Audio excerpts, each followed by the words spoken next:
Hello and welcome to this week's PS4 O'Clock, where I'll be talking to Phil Ivanuik about my hands-on time with Killzone Shadow Fall and looking at 2 new levels. Hello everyone, it's Leon here with this week's PS4 O'Clock, and I'm joined by Phil. Hello. And we are looking at Killzone Shadow Fall. We did a video last week on the Igromir and E3 demo, which was all cam footage, and people wanted to see more direct feed and some new stuff, so we have conveniently been to see Guerrilla Games. Yeah, you're fresh off the plane. I'm fresh off the plane, pretty much, yeah. I played a couple of levels and a bit of multiplayer. We're seeing some stuff here. We've got an absolute ton of video content to sort of get through in other videos, but for the moment, in PS4 O'Clock, we're just going to focus on the 2 levels I played. Okay, so what are we seeing here? There's some sort of futuristic scanning. So the setup is that the Helgans, they've lost their planet. They now live on Vector in a sort of a walled-off bit of the city, and this is a checkpoint. This is after a mission we're going to see in a second, where you are sent into the Helgan sector under kind of the cover of being a sort of a deportee. They're kind of repatriating some of their kind of the people that have left the city. So you're passing through into their world, and we'll see at the level later on the sort of difference between the 2 worlds. It's very brutal and minimal and harsh and everyone's orange. Yeah, everyone's unpleasant, but it's essentially in the Vecton city. So it's what they've done in 30 years of living in the Vecton city. So this is sort of how they want it. It's not that they're being oppressed and this is all this is what they've done. Got. And they've now decided that actually they want the whole planet, and this is sort of where the tensions come from. Is there are Helgan sort of groups that are basically thinking, well, actually we'll just take the planet now, thank you very much. And you play this Shadow Marshal, who is sort of like a Spec Ops guy who's sort of trying to contain the problem. There's another character called Echo, and she is like sort of your Helgan equivalent, where she's kind of doing the same thing almost on the Helgan side, trying to sort of keep the peace. But yeah, so you go in, you're being sort of deported back to the Helgan sort of sector of the city undercover. Because of this hostage situation, there's a character called Tyrann who has been sort of taking hostages. It's unclear whether he's part of the Black Hand, which are this sort of militia faction that are very pro kind of terrorist sort of group. I think we're about to see the hostage situation. Now this shows off. I'm going to do a video later on that shows off. There's like numerous ways of playing it. So they create these kind of gameplay bubbles, if you like. So it's not quite like fully open world, but it is. There's open sort of choices. Like I went through this vent we're just going past here that drops you down into the sort of the play area, if you like, without setting off any alarms. You can go through the door, you can rappel through the window. They all have sort of different effects. So you swing in through the window, people start shooting at you straight away. You go in through the door, you get a bit of sort of stealth. So Owl there was hacking a door for you, is that right? Yes, the owl can sort of hack stuff. He can attack. He can create a shield. He can stun enemies. He's really, really versatile and really good fun to use. Like for like an AI companion, absolutely sort of dependable. Does exactly what you want. I used him in this level. I basically kicked open a lot of doors, sent him in to fire a stun blast, and then would rush in and mop up people while they were unable to sort of do anything about it, because obviously there's hostages in there, so I didn't want to hurt hostages. This is the adrenaline thing. You have adrenaline packs which you use to either revive you when you get killed, or it's bullet time. There's bullet time, yeah. So there's a sort of a kind of risk-reward thing there, where if you use up your adrenaline packs, you've got nothing left to revive you with. So you use them when you think it's best. In the best possible way. It looks like the pace has taken a real downturn.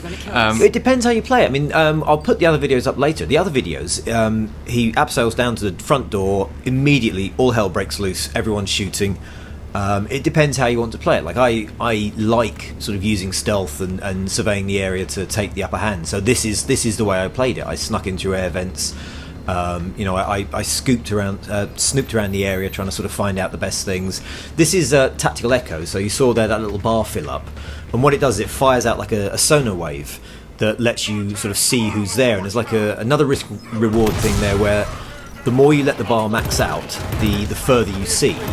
But if you max it out completely, then it pings to everyone that you're there, and it gives you away. Presence. Yes, yeah. So, I mean, also just before the gunfire broke out here, there was a sort of extended just walking around sequence, which is again quite rare for Killzone, because usually something will come and explode right in front of you while that's going on. They've slowed the pace. They've opened it up. So as you can see, if you go loud, it's just the normal shooting experience, but with there's less sort of corridors this time. There's more kind of open spaces. I didn't really see the big forest levels that they were showing off before, so I don't quite know how sort of big and open it gets. But, going through the wall, there's all these sort of different ways of playing it, and it kind of goes at the pace you want. So I went very kind of Deus Ex with it. I spent a lot of time in air vents, a lot of time like poking around, doing tactical echo scans just to see what there is around there, because it highlights air vents, it highlights anything you can pick up and interact with. I only encountered one side mission where you go and you have an informant when you go into the Helgen sector, and he gives you some help, and then an optional mission is to go and wipe his records from a computer to sort of help him, basically, which you don't have to do. I don't think it was a great example particularly of what they're trying to do, because you basically backtracked all the way to where you started to find the data terminal to wipe it. Whereas in, say, the forest level and in here, there's more of a 360 thing, so you can go in through the front door, you can go in through the roof door, you can go in through the air vents, you can rappel down the side. There's all these different ways of playing it, and the game sort of appears to become what you want it to be. So if you just wanted to run screaming into a war zone, then you can create it by running screaming into a war zone. I'm trying to sort of just to interrupt, sorry, I never even realised you could blow a hole through the walls. I didn't realise that was an option when I was playing it. Is that just with a special gun, or can you do that with your? You saw he put like a pack on the wall, didn't he? Put like an explosive. Oh, with the explosive charges, yeah. I didn't. So I'm trying to sort of figure out what are going to become the standard gadgets and abilities for shooters in the next. In through the next generation, the things that we'll be complaining about in 6 years that have been overdone. Do you think it will be the tactical echo that's going to be? Well, it's interesting because what they've done. I should just say this is more of the Helgen sector. This is when you've been inserted into the Helgen area and you're after Tyrann, this crazy terrorist bad guy. In terms of what it does, I mean, weirdly, like tactical echo is basically just sort of detective vision, but it's got a really nice mechanic that controls how you use it. Because if you overuse it, you get seen. And also in multiplayer, it does a really clever thing where the bar fills up.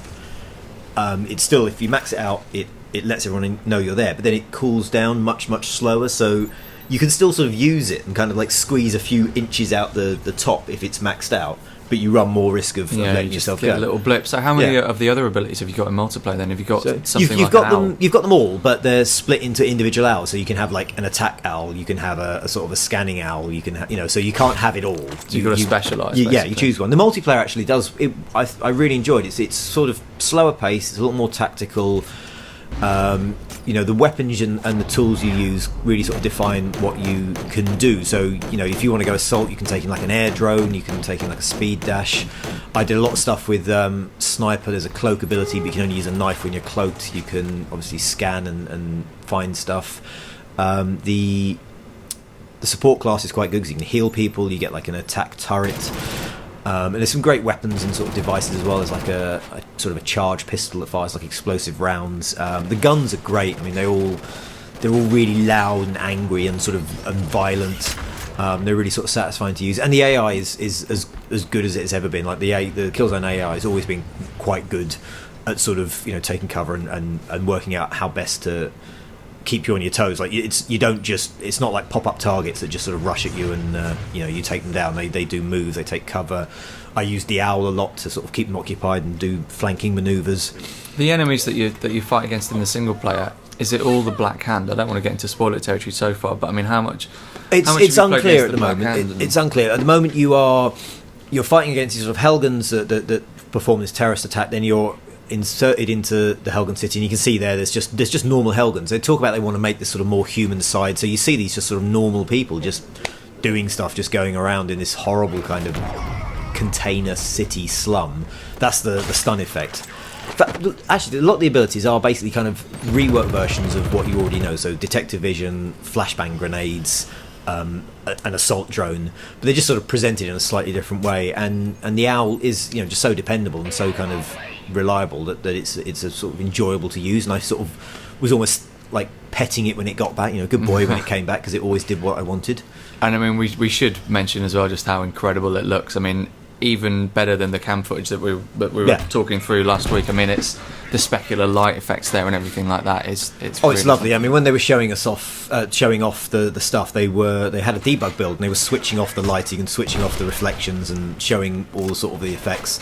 They've got like wind in there. If you throw a grenade, one of the things I love is if you throw a grenade, it actually creates its own wind, so it explodes and it will blow all the dust out in a ring. A blowback. Wow. Yeah, it's lovely. And everything is interacting. So if you shoot plants, they react to the bullets. If you shoot the guys, their cloth reacts to how they flinch. It's lots of sort of almost little details you sort of don't notice, because your brain just kind of goes, "That's real." Like that's just how it works. You don't. Life. And once they pointed it out, I was throwing grenades and looking to sort of see how the wind reacts and how stuff sort of behaves in the world. Absolutely. Well, we've got plenty more Killzone coming up for you shortly. Plenty more video to get there's through. lots more videos to come. Keep an eye out on the YouTube channel. We'll post some more. Leave some comments. Let us know what you think. Cheers, guys. Thanks a lot.